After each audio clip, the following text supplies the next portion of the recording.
told us where we stand, and Flash Gordon was there in silver underwear. Claude Rains was the invisible man. We're live. Well, hi everyone, and welcome to the Nerdy Up North podcast. It's a nerdy podcast hosted by Northern Nerds. Apparently, I am one of your hosts. Jesus, Paul. Don't know what you're talking about. It's astounding. Time is fleeting. Madness takes its toll. So joining us tonight, we've got two beautiful, sexy, wonderful, vivacious people. We've got the wonderful, the delectable Frank and Lee. And we've got we've got Columbia herself, that is Sarah. But before we do get into this tonight, as Sarah pointed out earlier, we have a virgin with us. So, Lee, was his first time watching the Rocky Horror? No, it was my second time watching it. I watched it maybe a year ago. I'm classing you as a virgin. So, you've got your lipstick. So get your lipstick out. No, you're not making him write virgin on himself. No, he's getting the V on him. He has to put V on his forehead. Don't ruin that lipstick. Do you know how long it took to do this makeup? I'm not ruining it now. But as I said, we're all getting to the guys. Oh my goodness. So trying to get my headphones on now. This is not going to work. But yes. Am I the only one who doesn't? Tonight is a celebration. It is. Woo-hoo. 50 years of one of the most inclusive, the most loving, the most arms wide opening community experience that anyone could dream to have. I would love to say that Nerdy Up North was as inclusive and as loving as Rocky Horror. I don't think anything would ever come close. So yes, tonight we've kind of been celebrating it now for the last couple of weeks. Yeah, the celebration's going on quite some time. Yeah, so we are celebrating 50 years of Rocky Horror. And we're gonna talk about like why we love it, what we experienced of it, what we think of the movie. But Sammy, you've got the taglines. Or do you want to do the disclaimer first? I think the disclaimer might want to come out first. Cool. But before we do that, I like my hat. I really like your hat too. Yeah. You suit a hat. Before we do all that, there is another celebration that is going on today. It is a celebration of one of our very own, Miss Sarah Peach, whose birthday it is today. Happy birthday to you. Oh, happy birthday, little Peachy Boo. Happy birthday to you. Thank you. Happy birthday, Sarah. Thank you so much for coming on tonight. Yes. And joining us on your birthday. I don't even do that. So thank you. I'll do the disclaimer. Yeah. And then we can crack on open the celebration that is Rocky Horror Picture Show. So, everything discussed in today's episode is our opinions, and it's our opinions alone. If you'd like to discuss anything from today's episode, please come and join us on the Facebook page. You can come and join the Nerdy Up North Discord or the comment section where we can have an open discussion. But what we won't have is anyone coming for us and tell us our opinions are wrong, because we can all agree to disagree in fandom. So, let's keep it fun. Keep it kind, and keep the toxic behaviour out of nerdism. Very well said. 1975. And before... Wasn't even here. Yeah, before even Chris or Lee comes in. Yes, I wasn't around then, you dickheads. I'm not that old yet. Not far off it, though. But wow. Give us the taglines, you wonderful lady. Thank you. Let's have a see. There's quite a few. So you're going to have to bear with me because some of these come from actual other anniversaries. Right. So 25 years of absolute pleasure. That comes from 2000, the 25th anniversary tagline. Right. The anticipation is over. That comes from the 1990 video cassette release. All right. Oh, I like this one. Let there be light. Let there be laughter. Let there be legs. Let there be lust. Let there be lips. So, Lee, you missed your cue. You did. I thought you might have whispered it. What? Yeah. Let there be What was I legs. supposed to do? Do you want me to do it again? Let there Are be you legs. ready? Let there be legs. Just don't fall out, please. God, don't fall out. That came from the 15th anniversary VHS. Right. Okay. Action-packed. Lots of laughs and sex.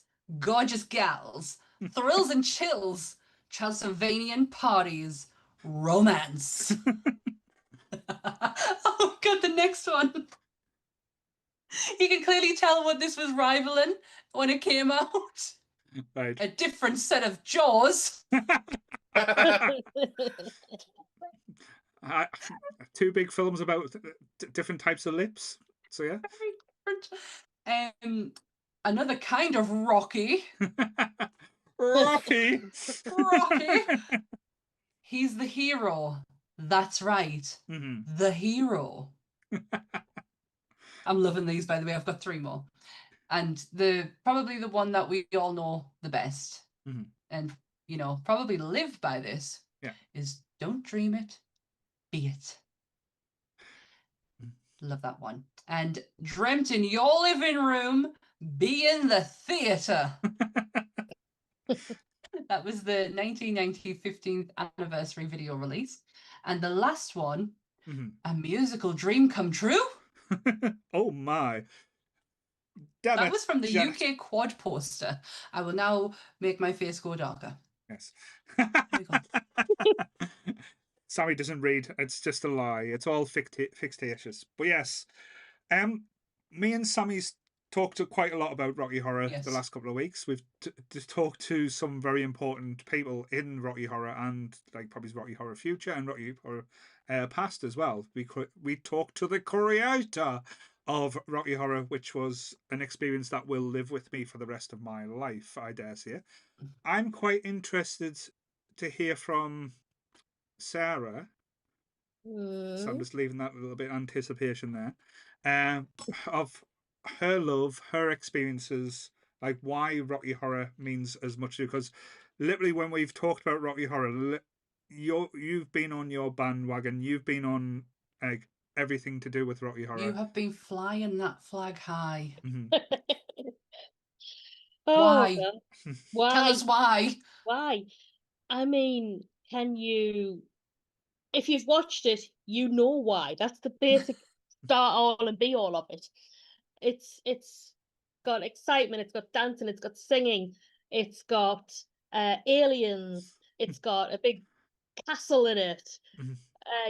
It's a bit of everything, and it's sexy. It's just kind of like it feels like you belong there with it. Yeah. None of us are old enough to remember when it came out. Thank Christ. I think I can speak for like at least Paul and Sammy, that when you've seen the movie, you just feel a part of it, really, don't you? Yeah, that's what I love about this. Doesn't what type of like aspect you see or how you see it, or even if you just like listen to the CD or the record, you kind of like you feel like you belong to like the community. Because let's be honest, the world is full of imperfect people. The world is full of outcasts, miscreants, weirdos, losers, strange people, and Lee. I don't know what you're talking about. I'm perfectly normal here. Yeah. So to find a kind of like a home or a place where like it might not resonate fully with you, but there'll be a part of it that does, or there'll be a part of it that you can relate to in certain aspects. And in all ways, we kind of go into the movie or go into the theatre performance as either a Brad or Janet or a dirty virgin like Lee. And you come out of it, and I dare say, and I'll not say this about many movies or many things that you see, it changes you a little bit. And you're never quite the same after you've experienced Rocky Horror. And that's kind of like the magic of this movie as well, or magic of the stage show, or magic of what was created.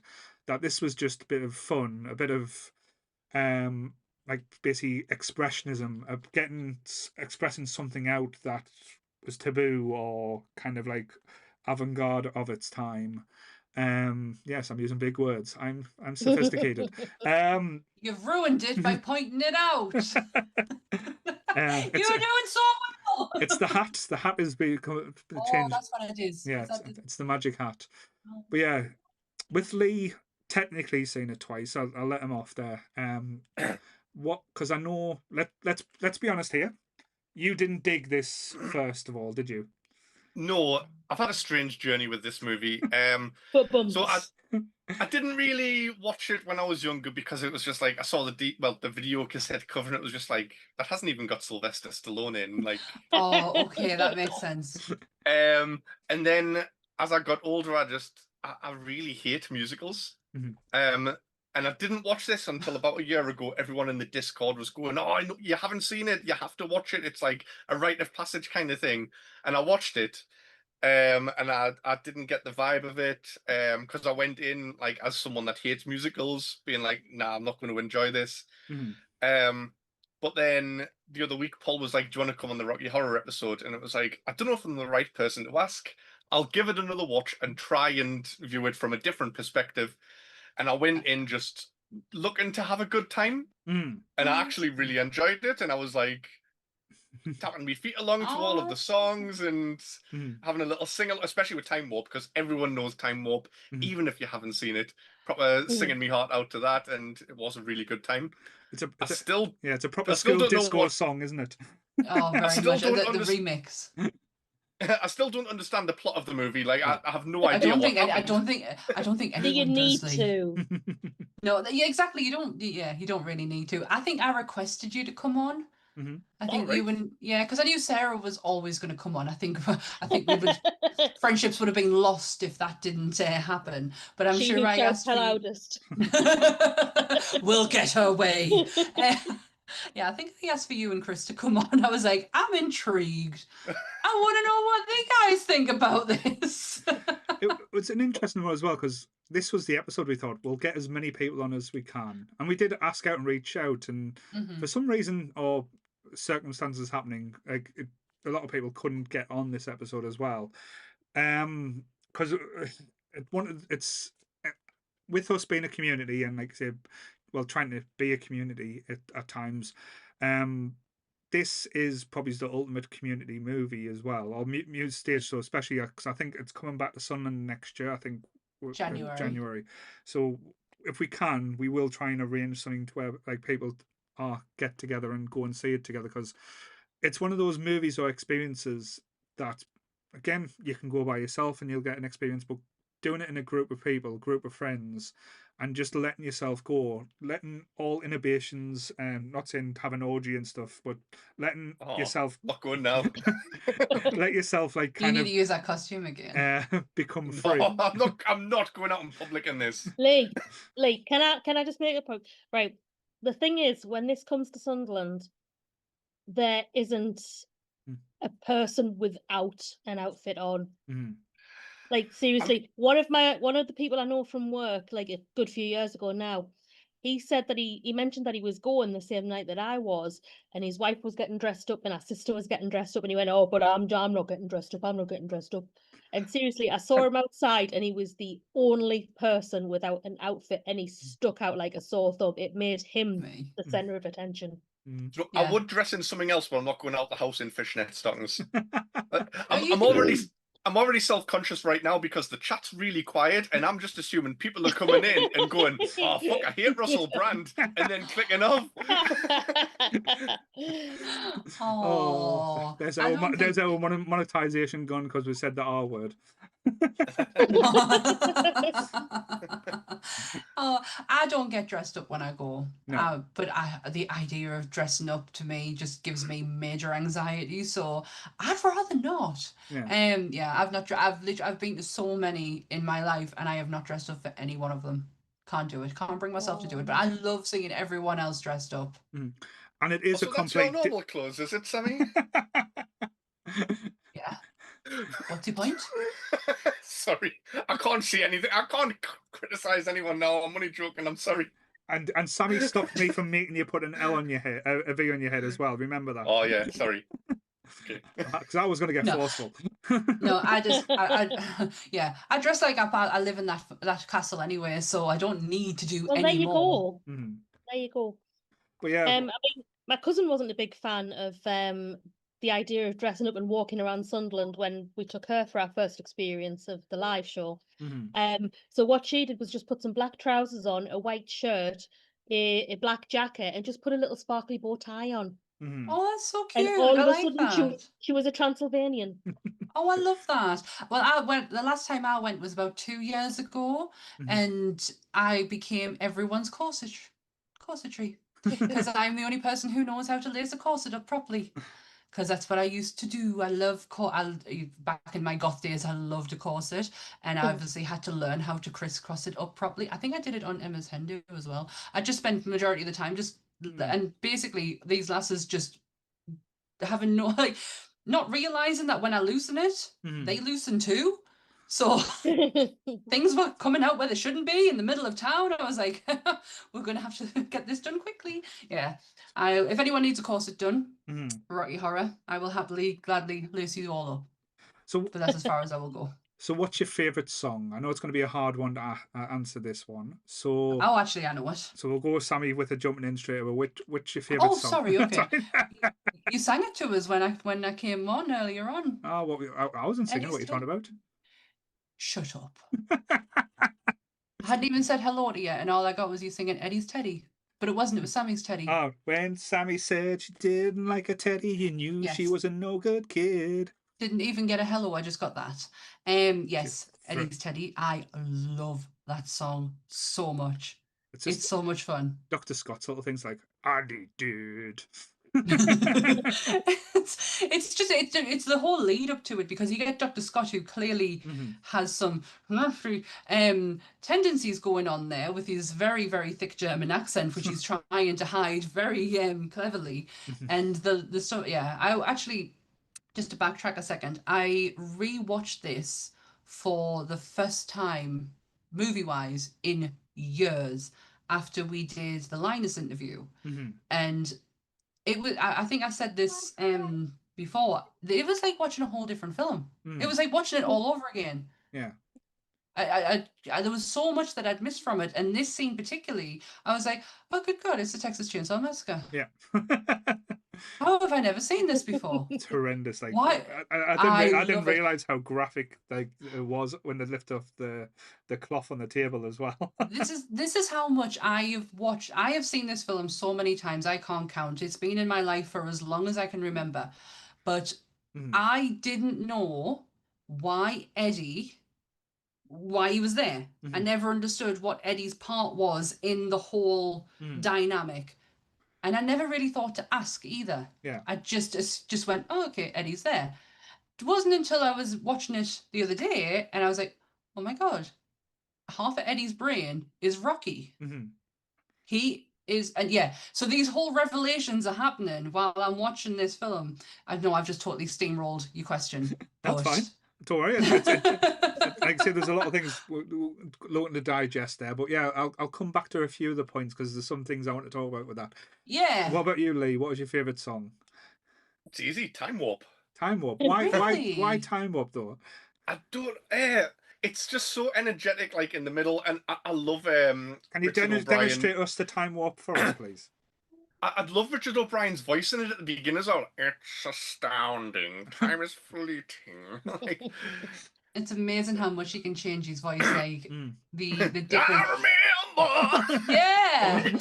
Warp.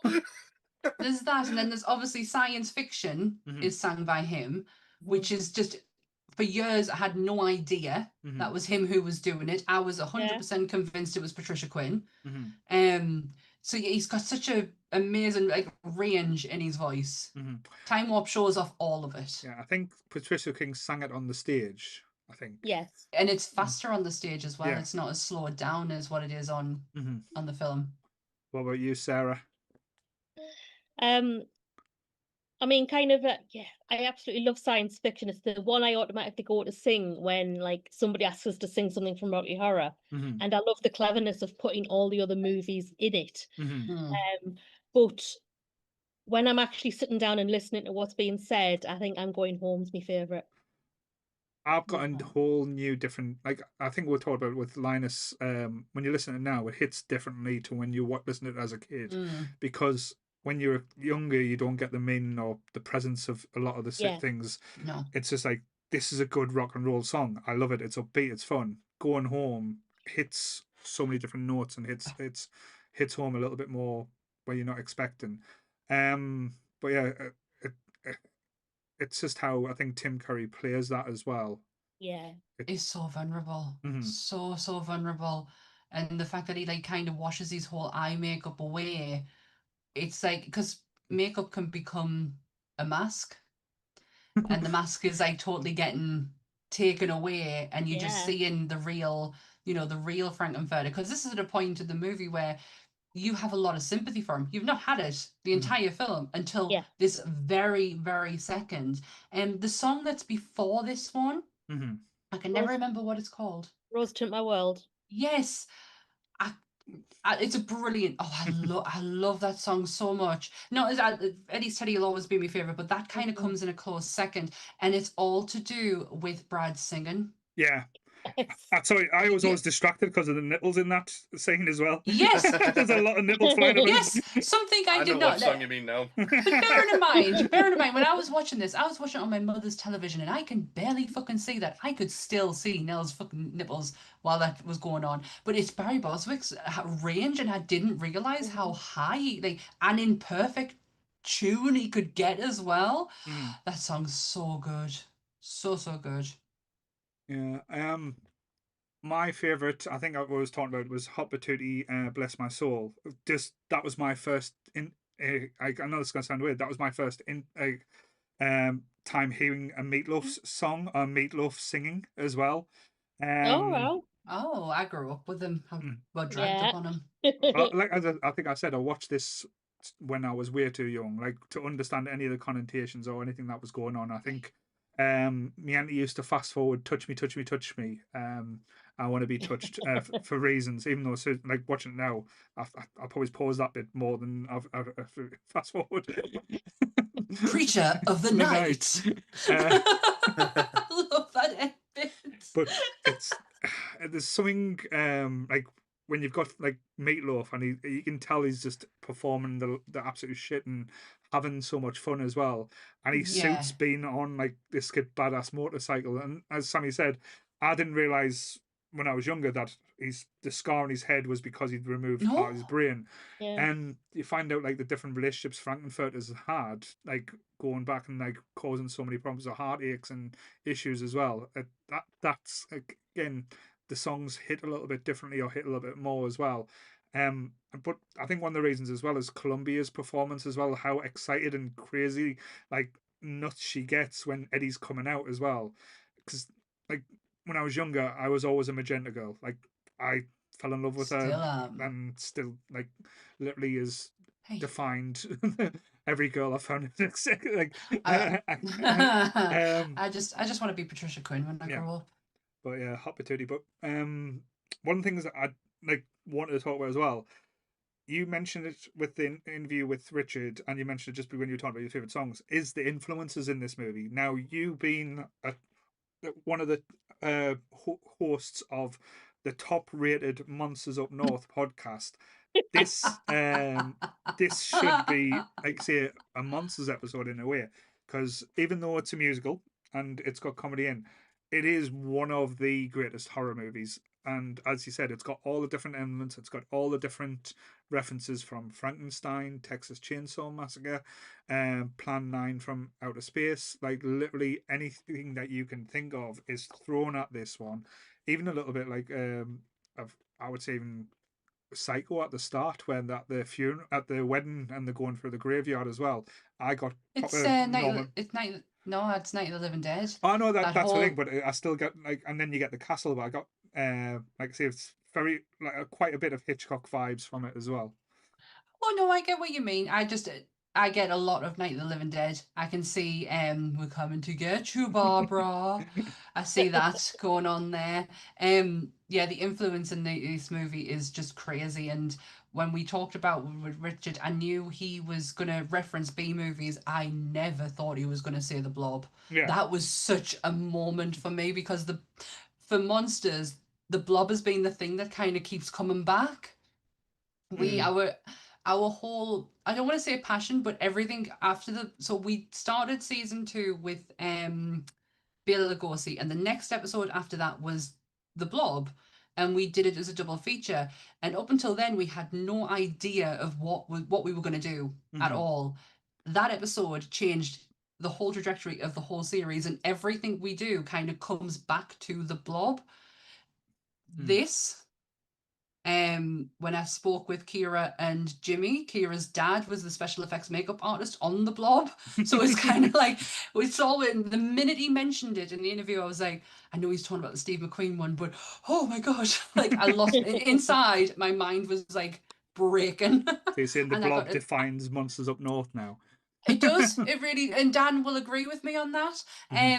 We just the fact that I managed to get my Steve McQueen fact in there about him smoking just made my day. I love the fact when I get that useless information I have like trawling around in my brain and I get to just give it to someone. That was a moment right there. I got to pass that information on to Richard O'Brien. Bless. And he was so thing. But it's crazy how many like references and pointers.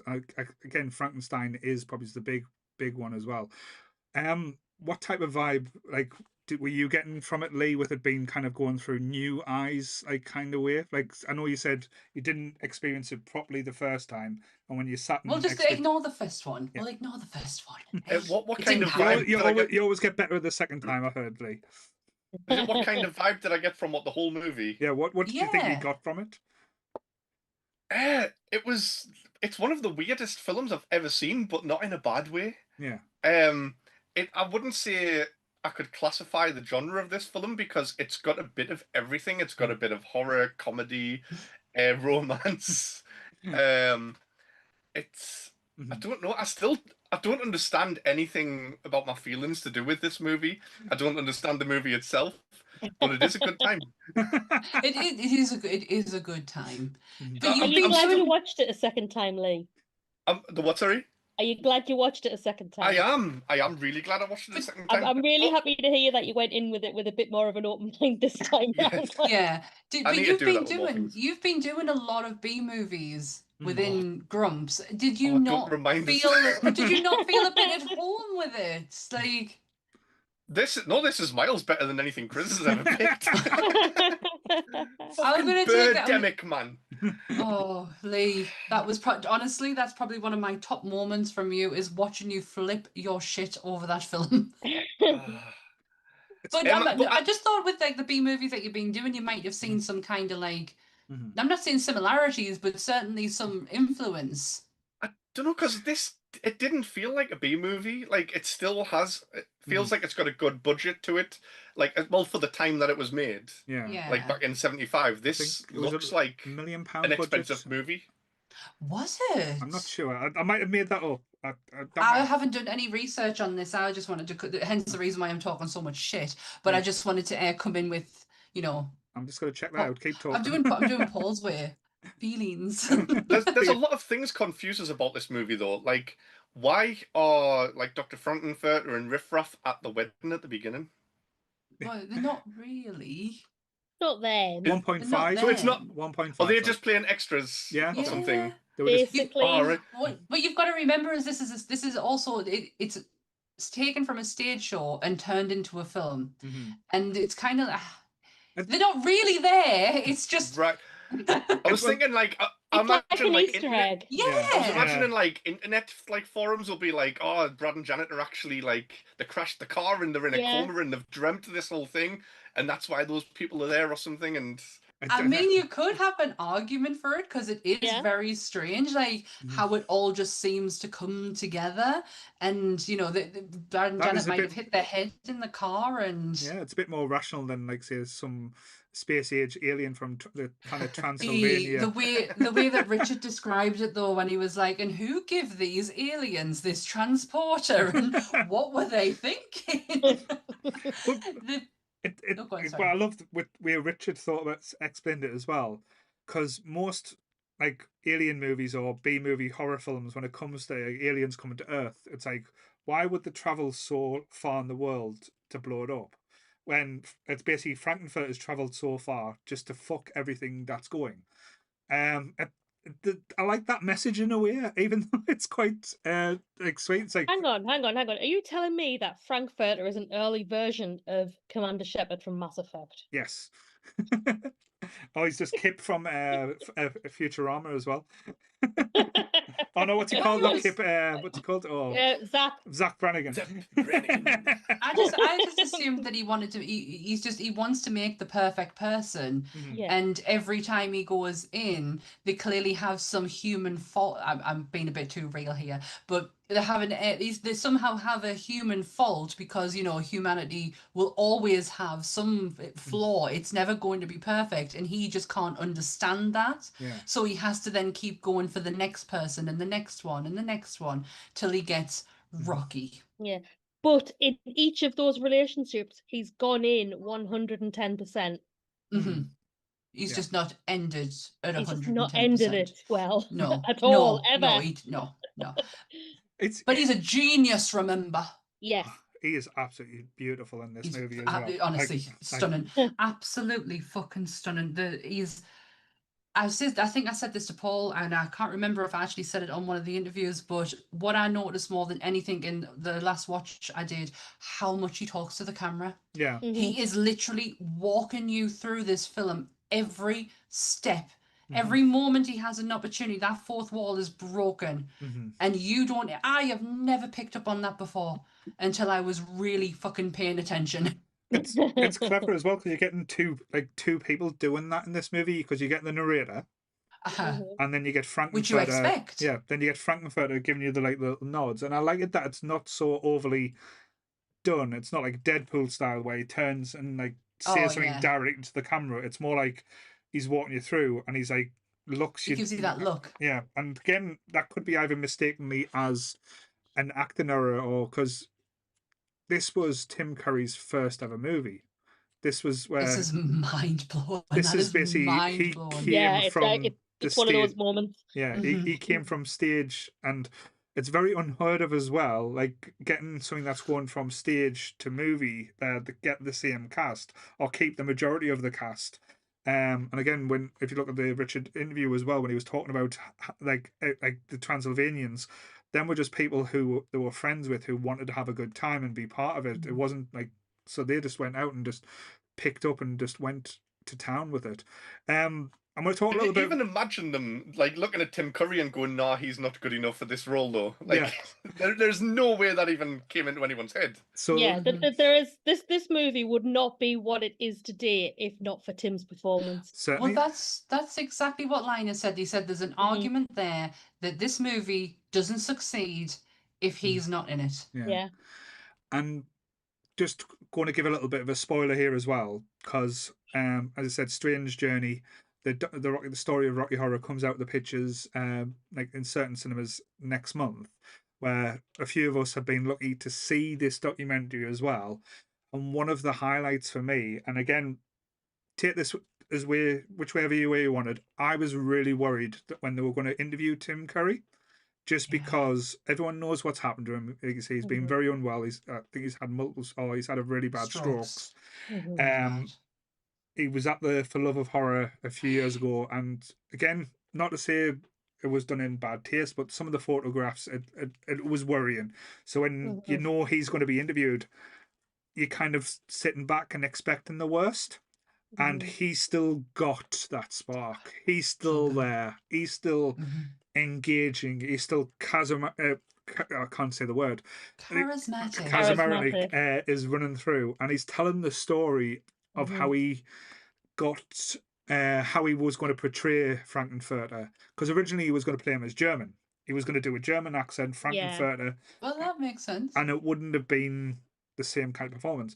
And he says he was just sitting. This is how fucking wild it is. He was just sitting on the bus in London, traveling to London, going from doing his day, and some woman was sitting in front of him, just talking in this really posh English accent, like enunciating her words, and straight away he changes the flex in his voice to copy it, and he goes back into Frank-N-Furter. And I got goosebumps. And this, like, there's a few moments in the documentary that I well up and actually cried. That was one of the moments that broke me down. I was like, he's still there. He's still got it. Yeah, we were But he still very had that bit of worried. laugh as well. Yeah. The laugh is That still there. laugh.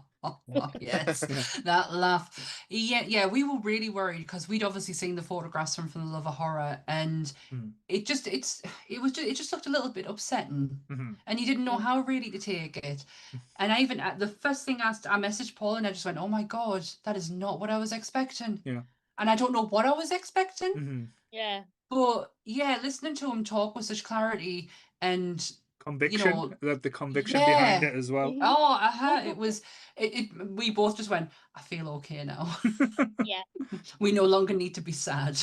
And again, Tim Curry's had one of the most amazing careers as well. If you look at like the films he's done, or he's been in, like Home Alone 2, Muppets Treasure Island. Love you. Like he's terrified us with Pennywise the Clown. Did you see a Scary Movie 2? No, I said Clue. Clue. He's in Scary Movie 2. Let's not forget that.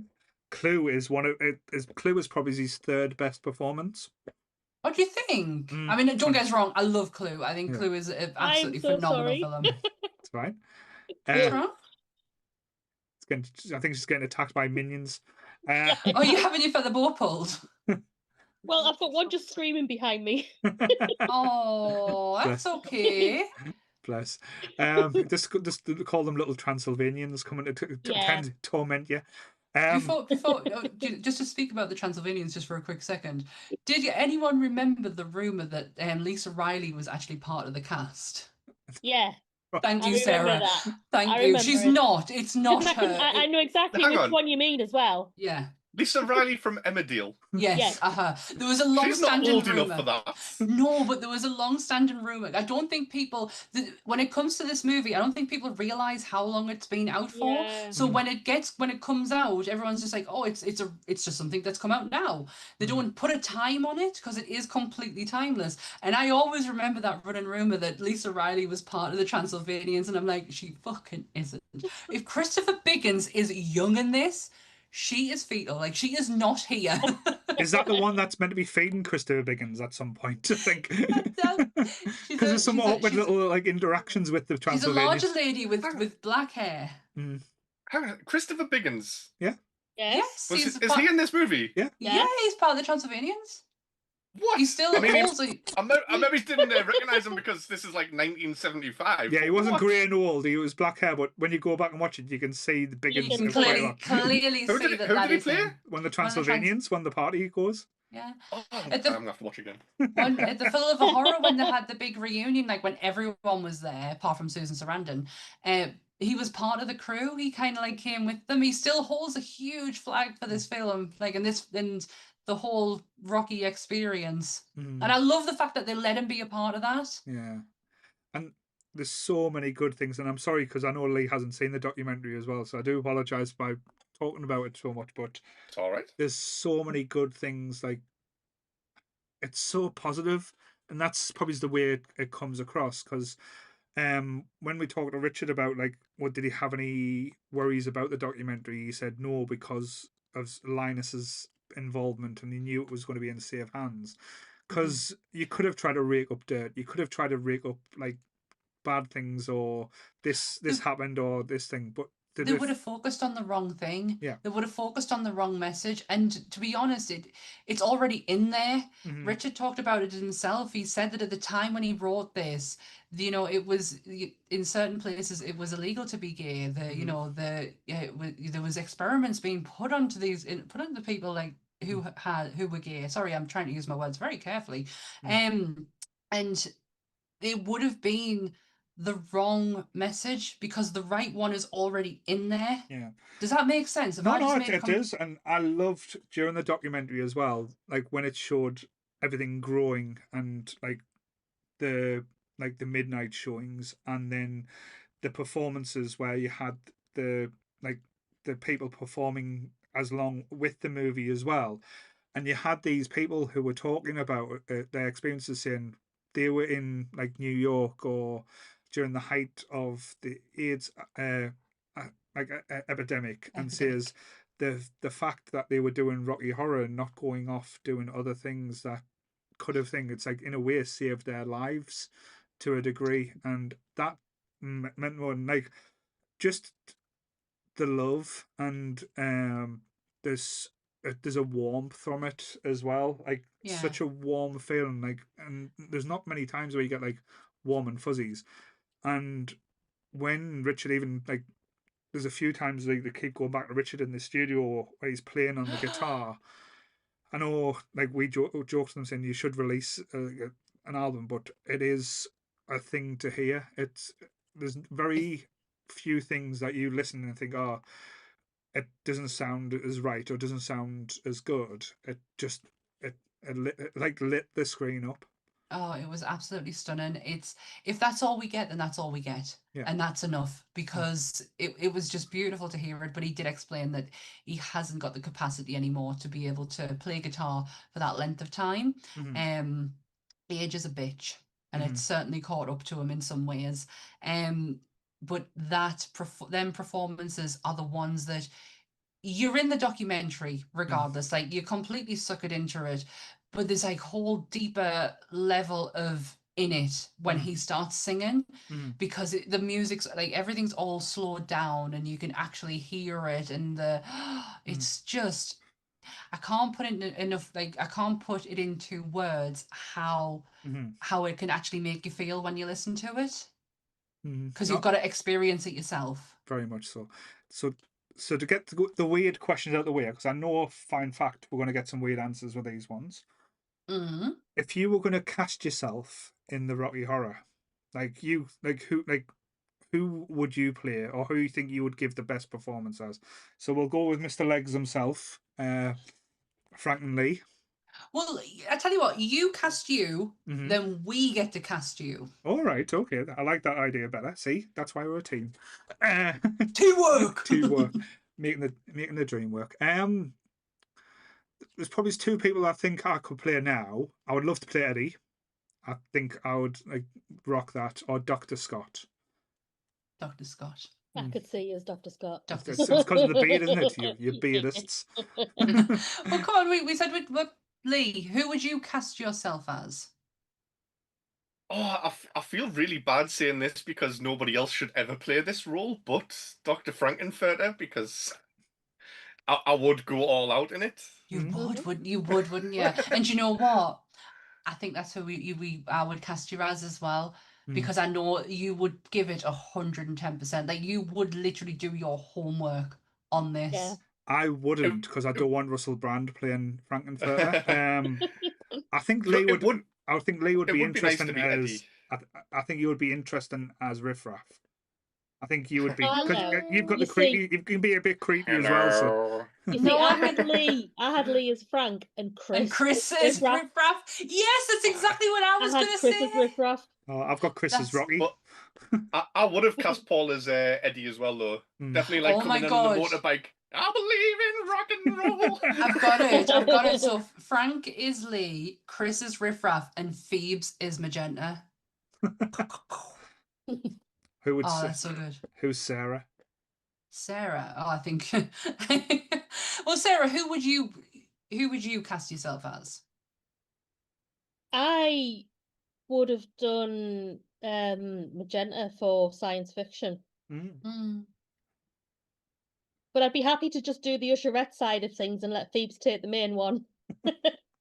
No, you're going to no, fight for your role, Sarah. Don't You fight for it, exactly. It's the song I want. I don't care about doing the rest of it. So did Patricia as well. Pat said in the interview, Exactly. she Do was you know like, what? like, I'm gonna agree with you. I think you would make a really good Magenta. Mm.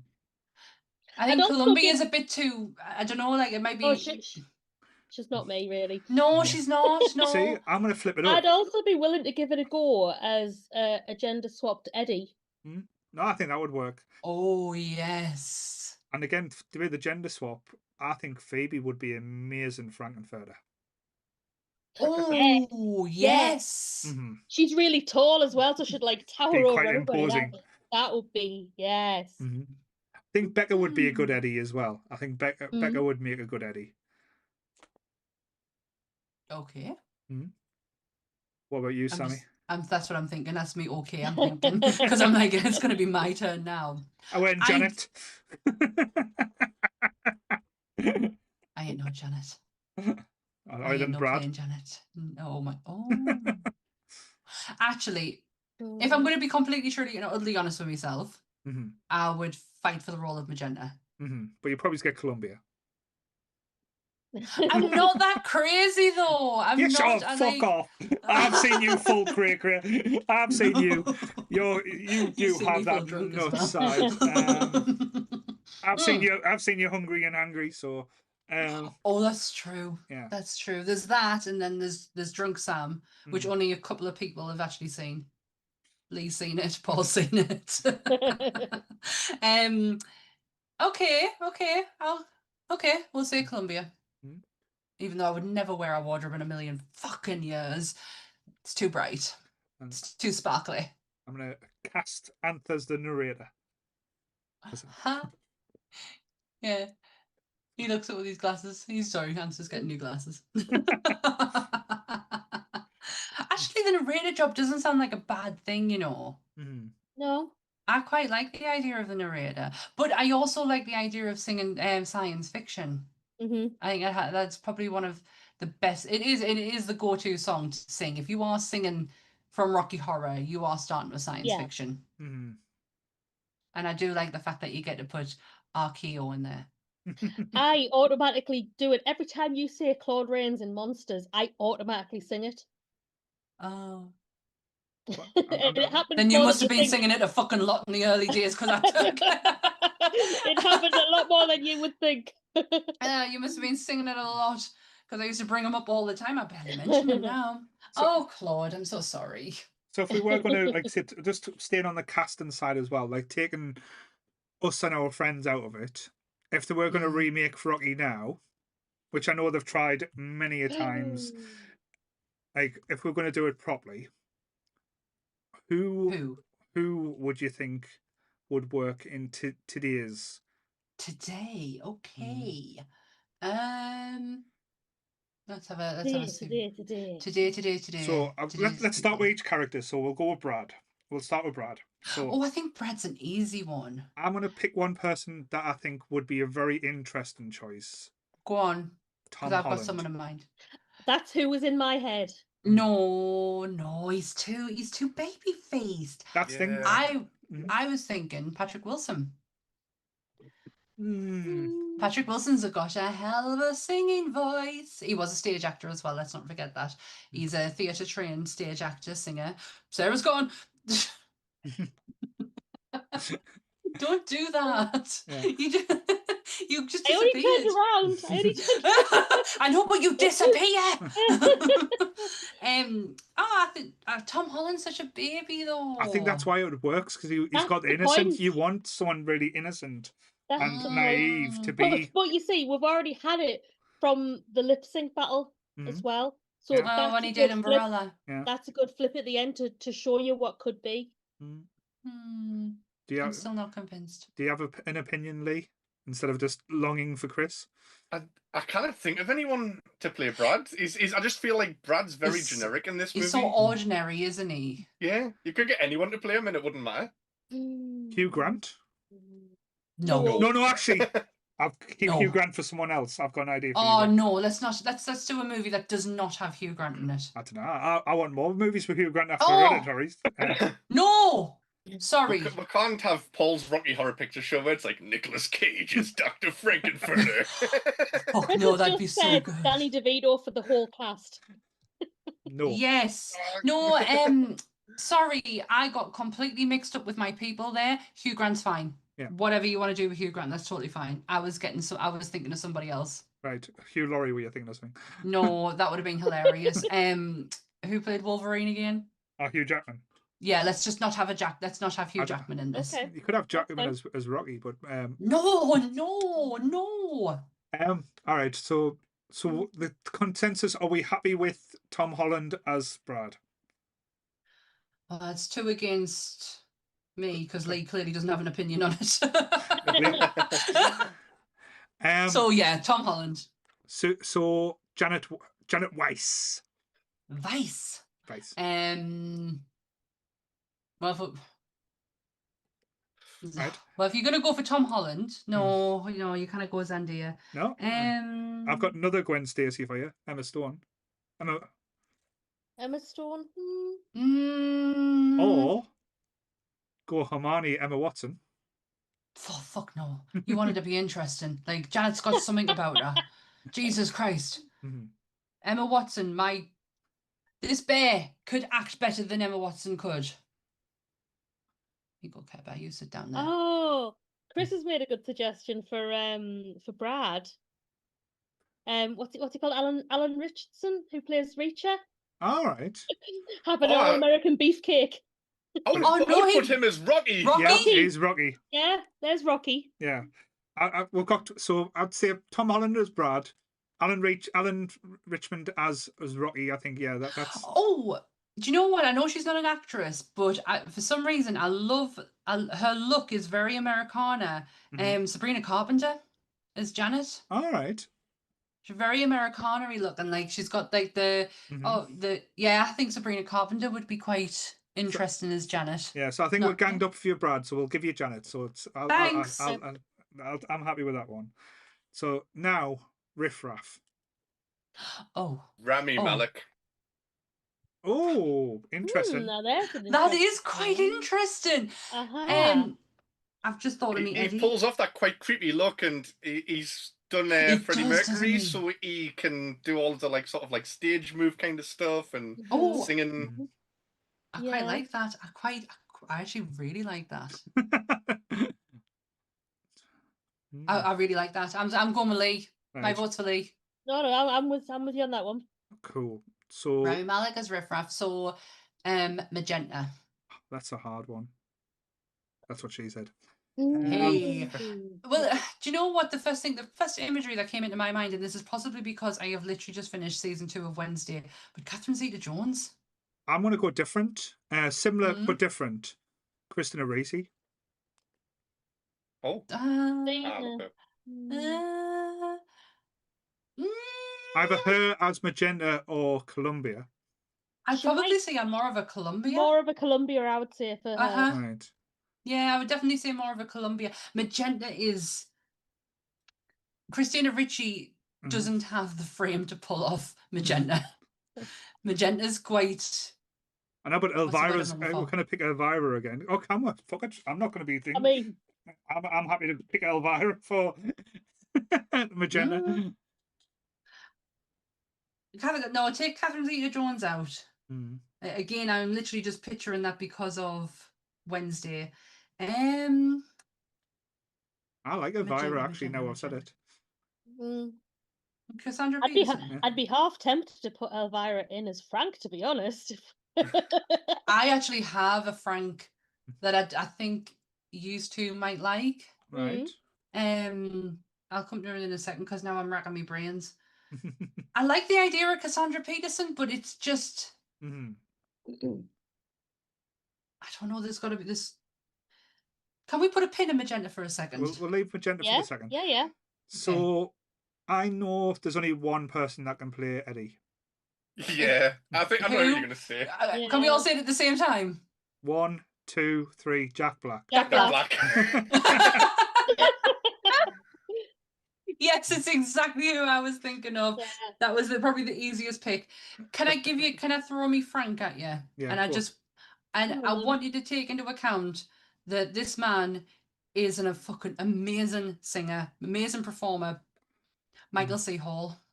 Yes, yes. Oh, yes. So, Dexter. I Yes. recently saw his Performance of MC. Cabaret. Yeah, the cabaret MC, and he would look great in that. Yes. If you go and Google or YouTube Michael C. Hall outside of Dexter, he is so versatile. It's quite. He's got a David. He sounds a lot like David Bowie. He sounds so much like David Bowie. I don't know if you've heard his band, but we're blowing Lee's mind down. I can tell by his face. He's like, "What's going on here?" I pretty much play his band most of the time in the car these days. His performance in Cabaret, though, oh my god, it messes with your head because you're like, what is that? That's Dexter. And, Sam, if you look up his performance of David Bowie's Lazarus as well. I've seen it. I've seen him do Starman. I've seen him do that. He's just, honestly, he blows your mind every time you see him do something because it's not the Michael C. Hall that you know from Dexter or even 6 Feet Under. Like, you've got such an idea of who this person is, and then you see something like that and you're like, okay. This man's got range. Yeah, I met Michael C. Hall on 6 Feet Under. Me too. I think actually that's a lie. It was Dexter and then 6 Feet Under. I've got no problem with Michael C. Hall, to be fair. Like, that. Because he's got the facial expression as well. Like, he can move his face like that, especially after seeing the MC video. Yeah. So I think you've got to see it. Oh no, I've seen it. Nick sent us it. She's a huge fan. That's why when you saw it, I was like, yeah, I can't argue that one. I'm going to throw a new name in the hat for Magenta, just because saying Elvira has made us think of someone else. Kat Dennings. Kat Dennings. Yes. That's a good one. Oh, yeah. That is such a good one. That's a good one. Yes. Just because you mentioned Frame, and I was like, okay. Well, it's not just. She's got something about her. She's clearly not like the energetic dancer. She's got, I don't know how to describe it without coming across as a dick, so I'm just going to leave it at that. But yeah, I like Kat Dennings. Cool. So who else is left to cast? So there's Dr. Scott. That could be Hugh Grant. Yeah. I want to see Hugh Grant doing a German accent would be fun. But I did. Yeah, but why not? As long as it's not Hugh Jackman, I'm fine. Hugh Jackman. I just can't with that man. He just needs to stop singing. Just stop. For everyone's sake, please stop. The hat's coming off now. As the earphones is just won't stay on. Yeah, now. I like that. Kat Dennings is a good choice. But yes. And Hugh Grant. Have we got anyone else? No? and the nun team as the Transylvanians. Yeah. I did have one for Frank-N-Furter, but it's not a very good one. What's he called? Adam Driver. If Adam Driver could do the whole sexuality thing. Yeah. I think he's got the kind of look and he's got the acting chops for it. Actually, I changed the Dr. Scott. If we're going to have Adam Driver, John Oliver. Oh, yes. Yes. Yeah. Also an alternative cast. Yeah. One does one night, one does the other. I like Adam Driver's such a good one. His facial features are amazing. And also Woody Harrelson could have done Riff Raff as well. No, but Woody Harrelson's been Riff Raff for the last 20 years, so that's... Or let's just go with my idea. Nick Cage in every role.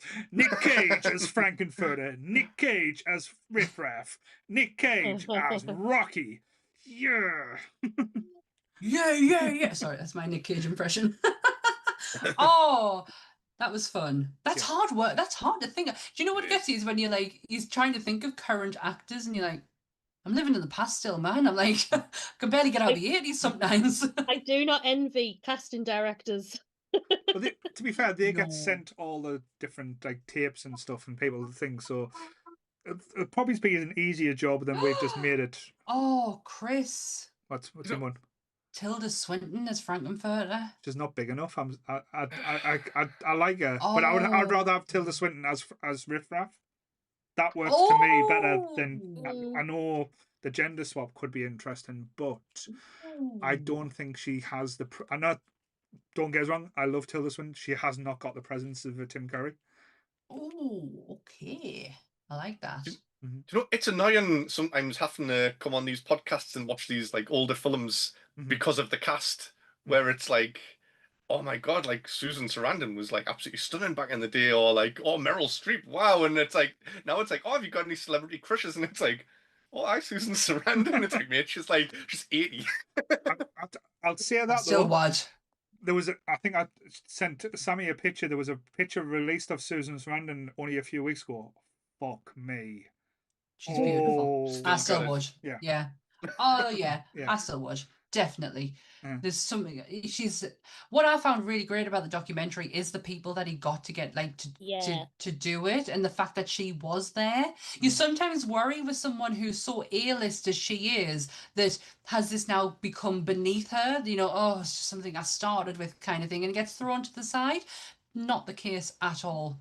She still holds a massive candle for it. I think it's because it gave her the break away from the Yeah. monopolist part that she was playing before this. She was playing the dire Yeah. wife or the wife of someone or someone thing. It gave her a chance to like kind of Breathe a explore bit. or even like, showcase that she is like her sexuality is amazing, and Yeah. some of the best pair of breasts in Hollywood. I'll dare say that. Her and Jamie Lee Curtis, well done. Oh, That's gonna clap. nature did a good job there. Yeah. Well done, guys. Well done. Is that the first time breasts have been applauded on No Dear Boss? Probably not. By No. both of us as well. The fact that I joined in too. That's the difference. It's the first time I've mentioned breasts and I haven't took my top off, so it's all good. So yes, anything else any one of you want to add to that? Because I think with all the like the interviews and stuff we've done, we've kind of like talked about Rocky a lot, and it's been amazing. But I don't know if I've got anything else to say personally myself.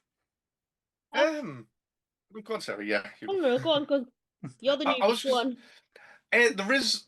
I'll accept everything in this movie that, like, the plot of the movie is that some alien came to Earth to have sex with everyone and then gets wrong from his boss. That's basically the plot, isn't it? The one thing that I can't accept in this movie is when Brad and Janet get engaged and go, we should go and spend some time with our high school teacher. Nobody fucking does that. Why? That's the weirdest thing in this whole film. And that's a lot to say considering all of the crazy stuff that happens in this movie. You mean you're not friends with your comprehensive school teachers?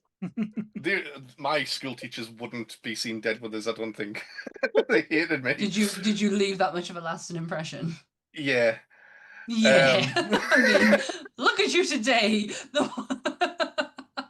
Well, it's a very weird thing. No, it Like, is. It is. It's such a strange let's- thing to.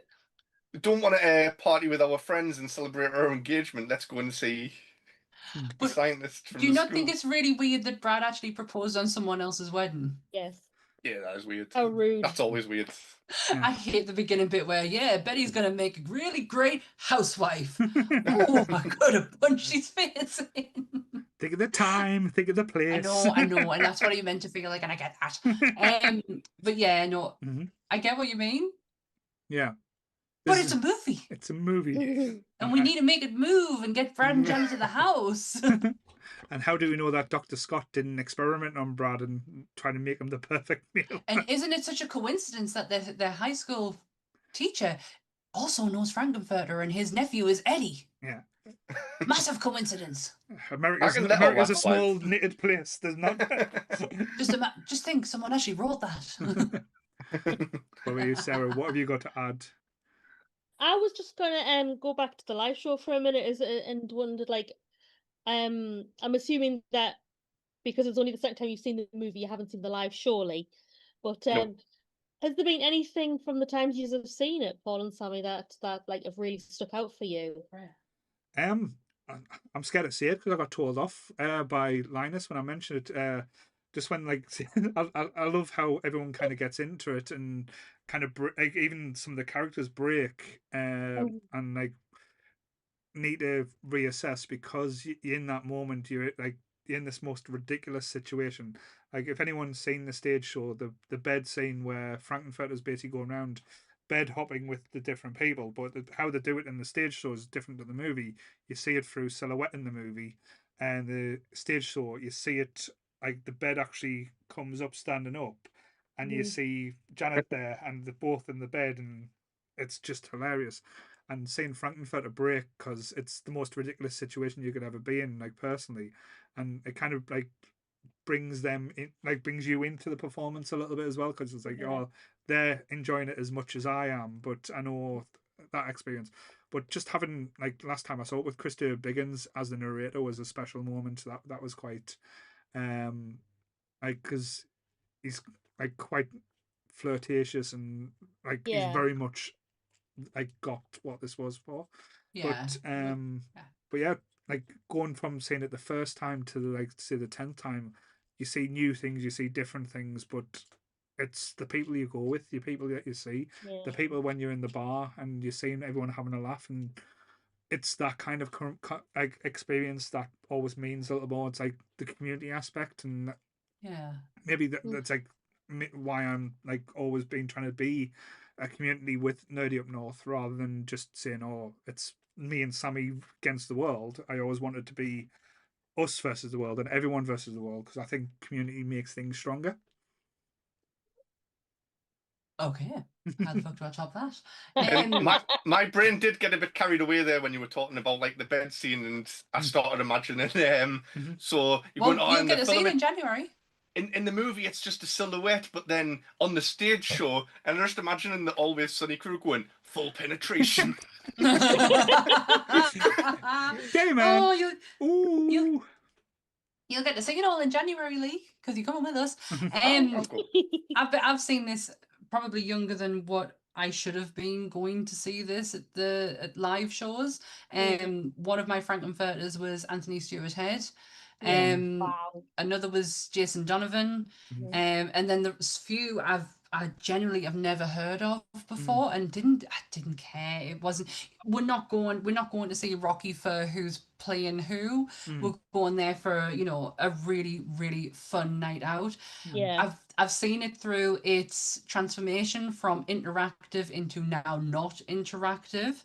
And I think I mentioned this on the interview with Linus, watching these two older women getting so carried away in the performance, they end up just standing up dancing, and unfortunately it's not that kind of show anymore. So they had to be told by the ushers that they needed to sit down, and for me it was quite heartbreaking to watch, because I was like, I get these are old school ladies, like they've probably been through the interactive part of it, and this would have been at a time when they could stand up and dance. It's not there anymore. That's kind of a little bit sad, because Rocky is so immersive. I just wish people could get to experience that side of it. But I've done both of it. I have such a fun time. It's not a stage show, but one of my great experiences was when I was living in Manchester. Like, if anyone knows Manchester's like city centre, you've got the Arndale Centre, and across there's like what we call a triangle, where they had like, I know Newcastle and like places have these big screens now, but they had a big screen and they used to showcase all the sporting events.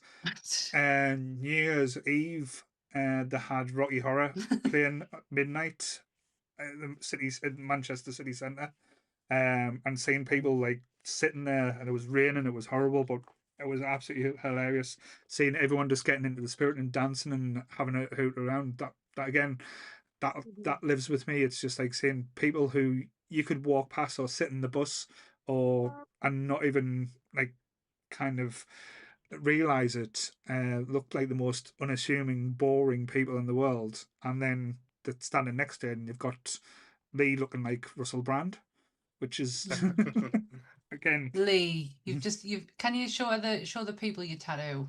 Yeah. I love it. It's with lipstick and eyeliner. I didn't have Did you write that yourself? Yeah, with me left hand. So that's Could you at least ask Bex to do it? Oh no. She took one look at us and she was just like, oh my god, and walked away. She's like getting everything ready to take the kids around the parents as well. But no, I think you're fantastic.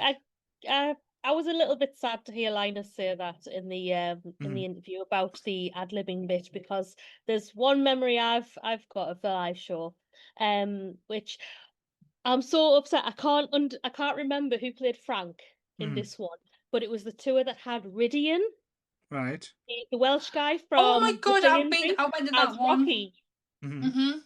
and it was one of those. I'm pretty sure they didn't do the bed scene like what they're then. They did it with shadows. I'm pretty sure. I have seen one with shadows. Yeah. But the scene at the end where they're coming up to like the Rose to My World and all that, the Frank's throne, it was a throne, was up some stairs at the back of the stage, and you know Frank was slouched over it, and he had this huge feather headdress on, and he got to the line, and I wanted to be dressed just the same, and then somebody in the crowd shouted as he paused for dramatic effect, "As a chicken." And then Frank stopped, sat up, looked into the crowd, lifted the mic to his mouth and went, "I prefer the term cock." The place just erupted. I'm trying to think. I was there. I love the variety of people that can get to come in and do guest spots on it as well, because I mean, Yeah. I've seen Tracy Beaker do it, I've seen Ainsley Harriott, I've seen Dr. Raj, what's he called? There was a lad that was on Any Dream Will Do from Millfield. He was Brad at one point. But yeah, I mean, even Ridian, I wouldn't have expected.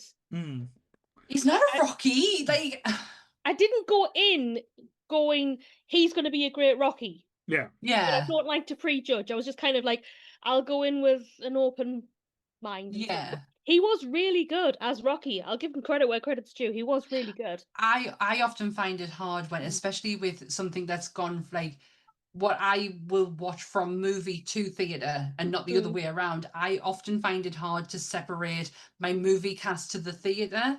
Yeah.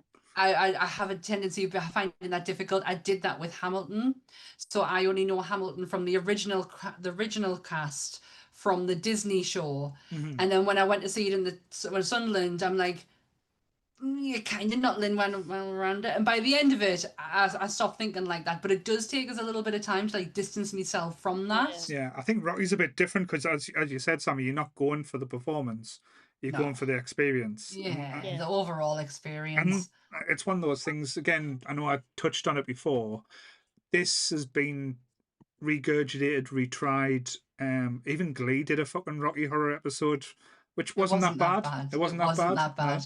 It wasn't as bad as the which I often find myself having an argument with myself, because I don't mind things like Rocky Horror being taken and done by a different cast and crew. It's like, okay, you go do you.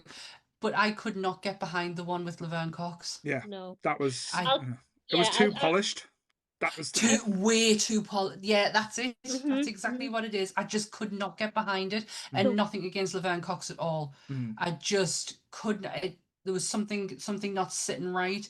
There was no B movie feel about it. Yeah. RKO would not have touched that. Yeah, I don't feel that the connection with the audience was there. Although I will give them credit, I did like Adam Lambert as Eddie. Adam Lambert can do no wrong. I know, but man, you just love him so much. He approached that with as much passion as he approaches everything he does. So he could get away with doing that. Yeah. And I did enjoy seeing Tim Curry as the criminologist in it, especially with him singing a little bit at the end. Yeah. Okay. But I clearly didn't stick around long enough. I made the effort to watch the whole thing if I was going to watch it. But I thought you're going to have an opinion. Yeah. No, I get that. Sorry, Christine Milian was not great as Magenta. Did you see Adam Lambert in Jesus Christ Superstar recently as Judas? I've seen the videos of him with Cynthia. Oh, my God, that man. Yeah, that's it. Do you know what? You talk about Nick Cage being in everything. Let's just have him singing everything. Yeah. Let's just do it. I've seen him when he did the tour with Queen, Mm. and I really like his attitude towards things because a lot of people were coming forward and saying, "Oh, he's just trying to replace Freddie," blah blah blah. No. And he came out first of all on the stage and he went, "Look, I am not trying to replace him. I could never replace him. I am up here doing my best to pay tribute. I am up here as a fan." Mm. Aw. And that's what we end of the day. That's what we all are. I That's love him so Yeah. much. When I saw Queen, Bohemian Rhapsody came on, and Adam Lambert just stepped to the side, and there was a big Yeah. video of Freddie singing it instead, Yeah. and the crowd And just that's- joined in, and he just watched. And isn't that a song you would like, as a singer, would want to do? You'd Yeah. want to do Bohemian Rhapsody. So Yeah. to be able to stand aside, that's it. Honestly, the ego has to go out of the window. Mhm. I have a lot of time for that man. I really do. Oh, let's just have him let him just be everything. Yeah. Let him do Yes. everything. So, for Rocky Horror, I believe, I don't know if it still is, but it was in the cinema. So if you do get a chance, go and see it on the big screen. Remember, the documentary is out, Strange Journey, the story of Rocky Horror. I know Sarah is campaigning to have it at the Sunderland Cinema. Hopefully, we can try and, if it does, we'll arrange a nun night to go I and see think it. we have to. Sarah's put in so much work. Yeah. Like, the least we could do is show up. Yeah, well, that's one thing that we will always do. We'll always show for each other. I've got to wait and see if the cinema actually respond to the idea yet. Yeah. But yeah, it is such a beautiful thing. And again, you can be a virgin like Lee and experience it for the first time. Or even if you experience it for the 50th time, it'll still hold a special place for us and hopefully for yous. Thank Are we you go? so much. When we go to see it, are we going to? Is it Sunderland that it's at? Yeah, well, that's where Oh. I'm trying to get it on. That's perfect. Then it'll be the first time there's been a virgin in Sunderland. And on that note, Oh. so what's happening? What's happening tomorrow? There goes part of the idea out there. Here's me linking the Sunderland Cinema back to the Nerdy Up North stuff. Just thought, look at how many views we've got on Rocky Horror. Yeah. And Lee's just Don't insulting listen to them. the last bit. Just don't listen to the last bit. Sorry. But Lee. no, thank you for you two coming on tonight and getting dressed up and being in the spirit of celebrating Rocky Horror with us. Thank you. Anytime. I got a hat out. You did. Well done. Well done, you. So Looked Sammy, like you were in Panic at the Disco. I'll panic you in the disco, you twat. So what's happening tomorrow? Can't remember. Monsters Up North is back. What did we do? Oh yeah, that's right. Lake Mungo. Yes, Mungo. thank you. We did. We do apologise because we did put this as a found footage horror, and it is to a degree, but it is more documentary style found footage horror. It's probably one of the best outside, and I'll always have a lot of love for Blair Witch, but it's probably one of the best found footage horrors I've seen in a long time. It's absolutely fascinating.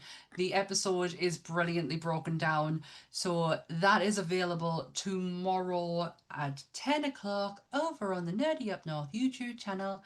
The audio for that episode and this episode will be available for your listening pleasure tomorrow, as long as Lee sends me the files. Very much so. And we do have a few movie reviews that will be going out throughout the day at some points as well. Lee reviewed the amazing movie Bad Man. That will be going Thumbs out. up, Lee. It's one of the films of all time. Thumbs up, Lee. Just Lee, Jake has done about a documentary about a kid who loves Bigfoot. So that, again, you have to listen to that to believe it. And Sammy will be releasing the one we've recorded just before this episode. Want to tell about it as well? yes, I did a lovely little review where I talk shit for 5 minutes about one of the greatest, and I'm not exaggerating, autobiography movies I have ever seen, called, what's it called? Oh my god, I can't remember. I haven't got it. My brain's like mush at the minute. Queen of the Ring. Queen of the Ring. God, what is wrong with me? Sorry, it's been a day. Yes, Queen of the Ring. It's all about female wrestling when it was at a time when it was barred in America. Believe it or not, it was against the law for females to actually wrestle. Mhm. So Yes, and I urge anyone to go and watch the review, but obviously go and watch the film. And Sammy released one as well the other day called ZombieCon 1. Yeah. Watch the review and rather than the movie, shall we say? But yeah, I didn't say that. Sarah, They're gonna watch this. Sarah, what's coming soon? Because something's coming back soon, isn't it? We're looking at getting Wonk ready to come back on the 20th of September. Yeah. Not sure what episode it's going to be yet, but we're going to have a little chat and work that out. It's going to be about penises. They're going to Wonk's talking about penises. Make it about penises. Right, we'll feed that back to How do I campaign for this? Campaign for penis talk. Lee, what are you doing for Top Grumps this Tuesday? So I'm just laughing at Chris saying I'm I've ignoring downloaded Chris. a film called Queen of the Rings before. This Tuesday we will be doing National Lampoon's Van Wilder Party Liaison. And we had an argument before this because me and Sammy are convinced it has a toga in, and Lee's telling us it doesn't. It doesn't. 100% does not have a toga scene in it. Toga. I know, but watching Lee getting really angry one way saying it is, and he's like, "It doesn't. I've just watched it." I never get angry. Don't know what you're talking about.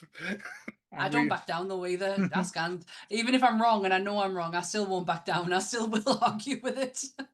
Yes. So there was a toga in it.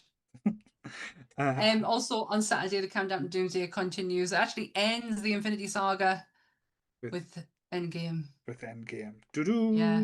Yes. And the Anime Club is back on Friday. Phoebe and Chris are having a whale of time, so check them out as well. Next Sunday we are back with an episode. We are doing a northern film. We're not doing Kes, even though that would be amazing. It would not. You have such high memories of that movie, and I guarantee if you watched it now, you wouldn't think the same. I watched it last year. I still love Kes. Oh, you did not. I've watched Kes recently. I'm not like his little eagle mate gets killed. It's sad. Oh, by his brother Judd. Fuck you, Judd. But yes, we're doing 28 years later next week, so that's going to be quite interesting because the lovely people at Sony Pictures sent me a care package. If you want to see what's in the care package, check out the Nerdy Up North Instagram. Yes, I do more things in top fives, I promise you that. But yes, so same bat time, same bat channel. Stay nerdy, everyone. Bye. Bye.